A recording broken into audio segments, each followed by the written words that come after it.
नर में क्या होगा, देखिए, तो हम सबसे पहले नर के बारे में पढ़ते हैं, या पहले कहिए मादा के बारे में पढ़ते हैं, आप लोगों का जहां इंटरेस्ट हो।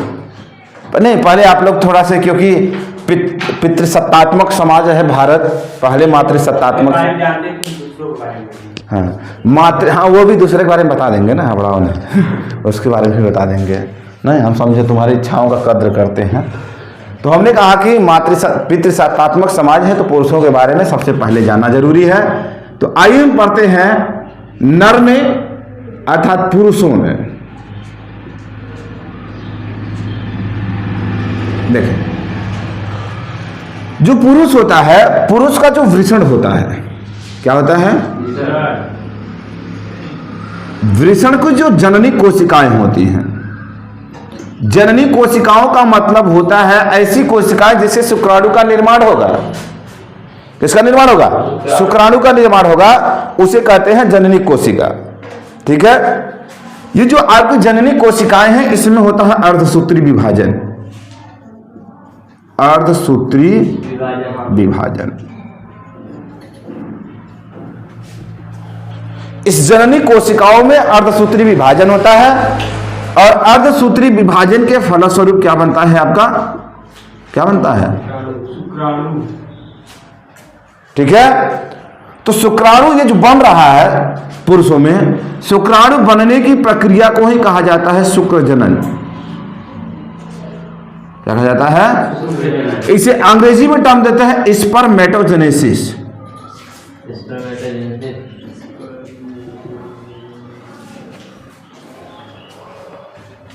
बात समझ में आई? क्या हमने बोला कि मेल में जो इसका टेस्टिस है, उसमें जो मदर सेल्स है, जो इसके कहते हैं जननी कोशिका को मतलब कहते हैं मदर सेल्स। मदर सेल्स में होता है माइटोटिक डिवीजन, जिसे कहा जाता है अर्धसूत्री विभाजन, जिसके फलस्वरूप क्या बनते हैं, स्पर्म बनते हैं, शुक्राणु बनते हैं। शुक्राणु बनने की प्रक्रिया को क्या कहा जाता है, शुक्र जनन कहा जाता है, या उसे कहते हैं स्पर्मेटोजेनेसिस। क्या कहते हैं, स्पर्मेटोजेनेसिस। तो यही लिखना है आपको। अब देखो, ये जो स्पर्मेटोजेनेसिस है, स्पर्मेटोजेनेसिस 3 प्रावस्थाओं से, या शुक्राणु बनने की जो प्रक्रिया है वो 3 अवस्थाओं से होकर गुजरेगा। कौन कौन सी अवस्था है, इसके पहले हमने बात किया गुणन की अवस्था, वृद्धि की अवस्था और परिपक्वन की अवस्था। ये 3 अवस्थाओं से होकर ये शुक्रजनन की प्रक्रिया क्या होगी, गुजरेंगे। ठीक है, देखिए दोस्तों, हम आपको प्रैक्टिकल भी कराएंगे। अभी जैसे थोड़ा मुझे समय मिलेगा तो मैं संडे वाले क्लास में, संडे को इस बार हो सकता है मैं दोपहर में क्लास रखूंगा। उस दिन आप लोगों के एक दायित्व है कि आप लोग चाहे एक मुर्गा खरीद कर लाएंगे, चाहे एक मछली खरीद के लाएंगे, उस पर हम आपको प्रैक्टिकल कराएंगे कि क्या होता है उसके जितने भी डाइजेस्टिव ग्लैंड है, उसके भी जितने सेक्स ऑर्गन है, जितने भी एक्सटर्नल पार्ट है, सारे के बारे में हम क्या करेंगे, आपको प्रैक्टिकली दिखा देंगे। ठीक है, तो जैसे उसमें आप देखेंगे, एज्यूम करके आप सोच सकते हैं कि हमारे अंदर भी वैसी ही चीजें हैं। तो ठीक है, आप इसे थोड़ा उतार लेंगे, इसके बाद फिर हम आगे चलते हैं। लिखेंगे हेडिंग आपका नर, या इसे और लिख सकते हैं शुक्र जनन। ये आपका मेन हेडिंग होगा। हाँ, नर में गैमिट्स का निर्माण, या नर युग्मक का निर्माण, या उसी को कहते हैं शुक्र जनन। आपको कई हेडिंग हो सकते हैं। आपको प्रश्न परीक्षा में यही पूछ सकता है कि बताइए कि नर युग्मक जनन क्या है। आपका एक हेडिंग ये भी हो सकता है परीक्षा में, और ज्यादातर जो पूछता है वो या ये पूछता है या यही पूछता है। तो चले आगे, हम चले लिखेंगे नर के वृषण में, नर के वृषण में उपस्थित जननी कोशिकाओं में, उपस्थित जननिक कोशिकाओं में अर्धसूत्री विभाजन के फलस्वरूप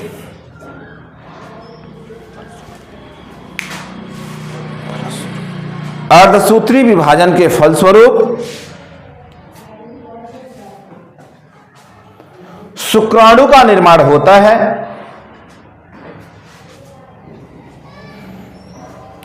शुक्राणु का निर्माण होता है जिसे शुक्रजनन कहा जाता है, जिसे शुक्रजनन कहा जाता है।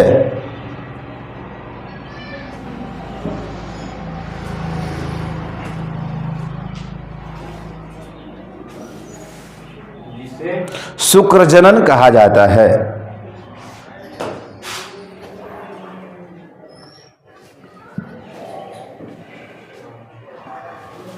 शुक्रजनन की प्रक्रिया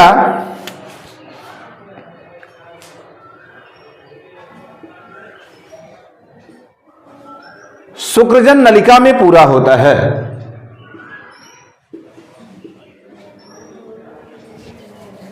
शुक्रजन नलिका में पूरा होता है।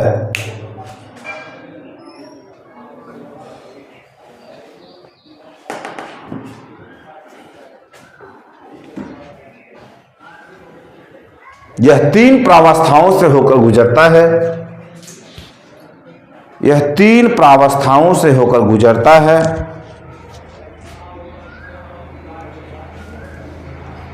और आप जानते हैं कौन कौन सी अवस्था है? कौन कौन सी अवस्था है?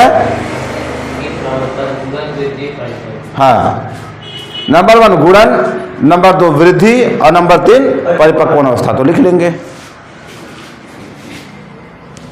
हम शुक्राणु निर्माण की प्रक्रिया को 2 भागों में बांटकर देख सकते हैं। कितने भागों में? 2 भागों में बांटकर देख सकते हैं। एक आपका मैच्योर शुक्राणु और एक मैच्योर शुक्राणु के पहले की अवस्था। बात समझ में?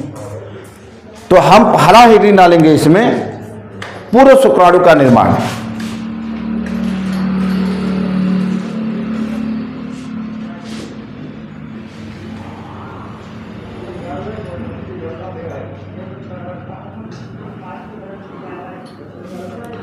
पूर्व शुक्राणु का निर्माण आपका पहला हेडिंग होगा।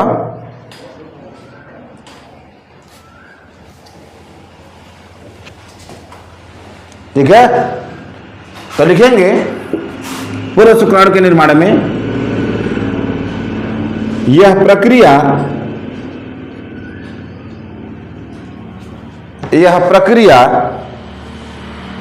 जनन काल के प्रारंभ होने से पहले, यह प्रक्रिया जनन काल के प्रारंभ होने से पहले शुरू हो जाता है। जनन काल के प्रारंभ होने से पहले शुरू हो जाता है।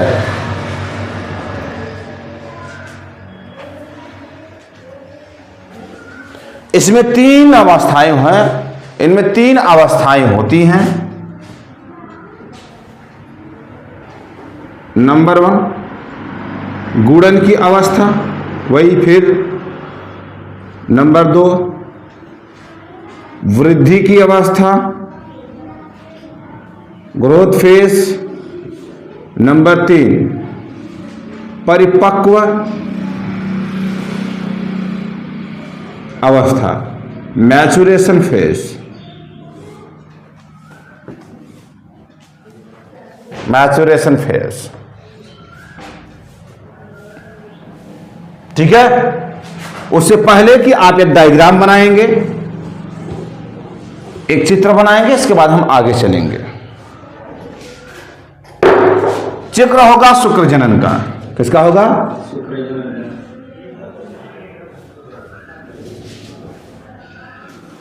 हम पढ़ रहे हैं कौन सा?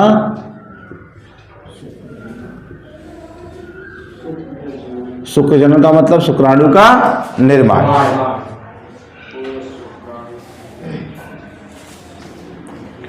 देखिए होगा क्या ये है आपका जननी कोशिका। समसूत्री का मतलब होता है अगर 2n है तो ये भी क्या होना चाहिए? 2n ही होना चाहिए।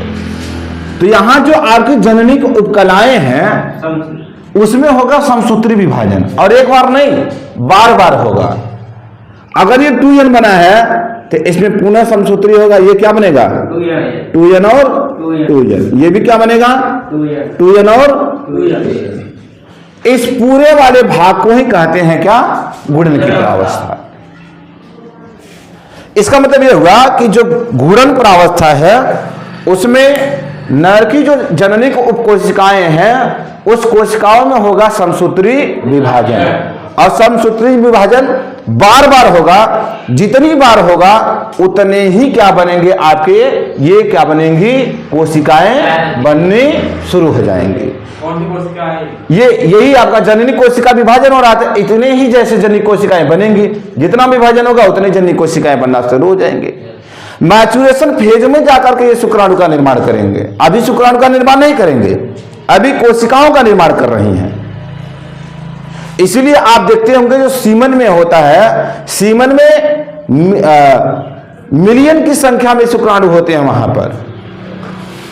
क्यों? क्योंकि उसमें लगातार क्या हो रहा है, विभाजन तो ही चल रहा है। अब क्या होगा, इसके बाद जो कोशिकाएं हैं इसमें एक अवस्था होगी जिसका नाम है, कौन सी अवस्था? वृद्धि की अवस्था। कौन सा नाम है? वृद्धि की अवस्था। तो आइए वृद्धि की अवस्था, हमने कहा कि अब सबको तो नहीं लेंगे लेकिन फिर यहां ले रहे हैं। अब इसकी साइज क्या हो जाएगी, थोड़ी बड़ी हो जाएगी। ये देखिए, ये होगी वृद्धि की अवस्था।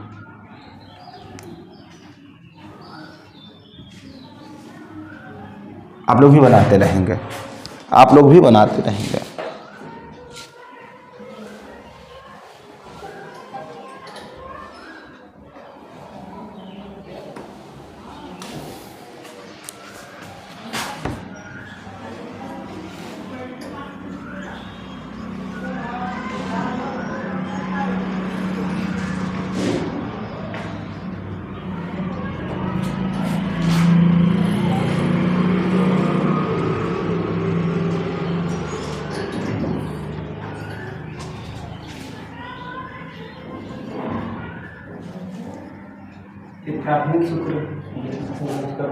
हाँ, ये अब देखिए, अब वृद्धि की प्रावस्था में इनकी साइज बढ़ी और इन्हीं कोशिकाओं से क्या होगी, शुक्राणु का धीरे धीरे क्या होगा, निर्माण होगा। इसलिए इसे कहते हैं प्राथमिक शुक्र कोशिका।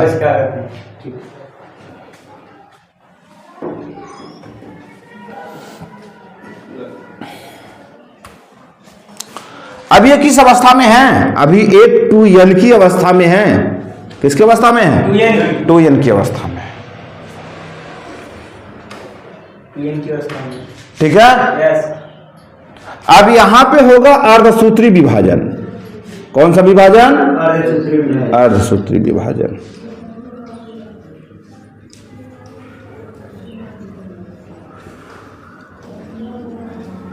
और हमने बताया हूं आपको को अर्धसूत्री विभाजन में क्या होता है, अगर 2n है तो ये भी n हो जाएगा और ये भी n हो जाएगा, ये भी n हो जाएगा और ये भी n हो जाएगा। ये होता है कौन सा विभाजन? अर्धसूत्री विभाजन।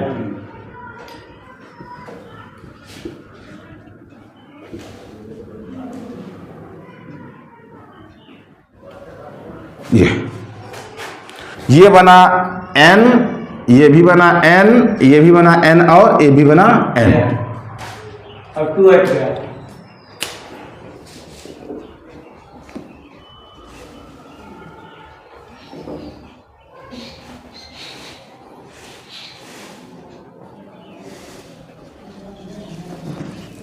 और इसी को कहते हैं द्वितीयक शुक्र कोशिका।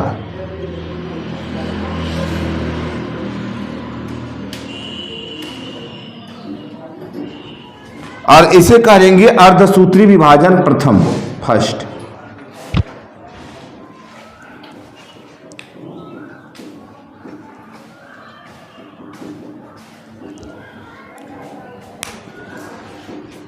हो गया यहां तक?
हो गया। अब देखिए यहां हम सारे को कंसीडर नहीं करेंगे, एक को कंसीडर कर रहा हूं।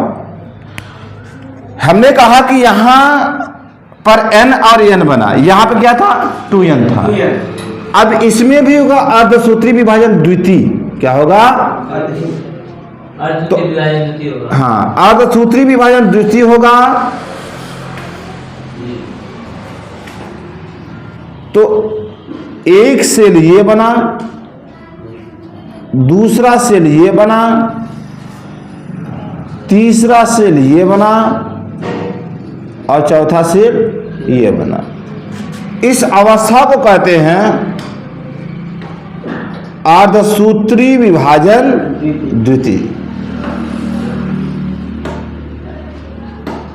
सेकेंड, अगर ये n है तो ये भी n होगा, ये भी n होगा, ये भी n होगा और ये भी n होगा।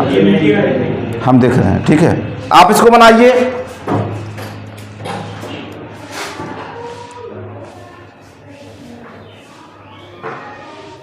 आप इसको पूरा बनाएं।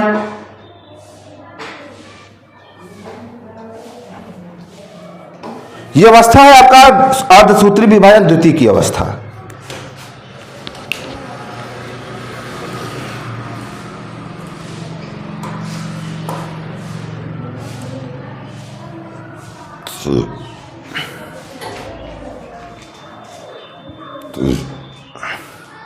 हो गया। अब इसे कहते हैं पूर्व शुक्राणु। क्या कहते हैं इसे? इस वाले भाग को कहेंगे पूर्व शुक्राणु, क्योंकि इसी के बाद क्या होगा शुक्राणु बनेगा। क्या बनेगा इसके बाद? क्या बनेगा? शुक्राणु। तो यहां नीचे जगह नहीं है, हम आते हैं यहां पर, इधर देखते हैं। अब यहां पे 4 पूर्व शुक्राणु कोशिकाएं हैं, तो कितने शुक्राणु बनेंगे? 4 क्या बनेंगे?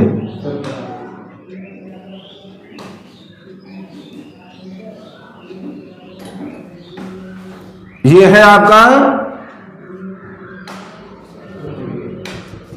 शुक्र जनन और ये क्या है आपके शुक्राणु। तो ये पूरी अवस्थाएं हैं, ये पूरी अवस्थाएं हैं जिसे आप देख सकते हैं।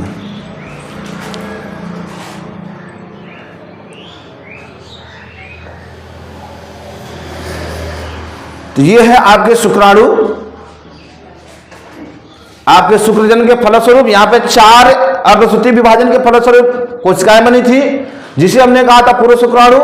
और यहां पर आपका जो होता है कंप्लीट शुक्राणु का निर्माण होता है। तो आप देखेंगे हमने एक के कंसीडर किया था, एक कोशिका को कंसीडर किया हूं यहां पर वृद्धि अवस्था से। 1 2 में बना, 2 से 4 हुए हैं और 4 क्या बनाए? शुक्राणु का निर्माण बनाएंगे।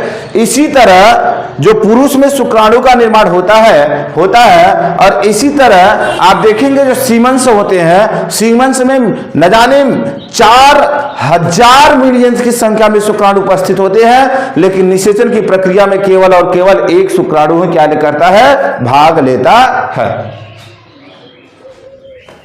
तो आप इस डायग्राम को बना लेंगे और इसके बाद हम यहीं से आपको कल पढ़ाएंगे। इसमें जो 3 अवस्थाएं हैं, 3 अवस्थाओं के बारे में हम कल चर्चा करेंगे। तो आप सभी को बहुत बहुत धन्यवाद। आप लोग चैनल पर नए हैं तो चैनल को सब्सक्राइब कर लें, लाइक कर लें, क्योंकि एक छोटी सी शुरुआत है आप लोगों के लिए और कोशिश है कि इसे एक बड़ा रूप दिया जाएगा। लेकिन आपसे यही गुजारिश है कि हमारे YouTube चैनल परिवार का सदस्य बने और अधिक से अधिक लोगों को बनाने का प्रयास करें, क्योंकि अभी एक छोटी सी प्रयास साइंस की दिशा में मैंने किया हूँ, लेकिन हम चाहेंगे कि इसे एक बड़े प्लेटफॉर्म के रूप में कन्वर्ट किया जाए, बनाया जाए। उसमें आपके सहयोग ज़रूरी है। आप दूर दराज चाहे जहाँ से बैठकर देख रहे हैं, आप हमें थोड़ा सहयोग करने का प्रयास करें। बहुत बहुत धन्यवाद आप सभी को। जय हिंद, जय भारत।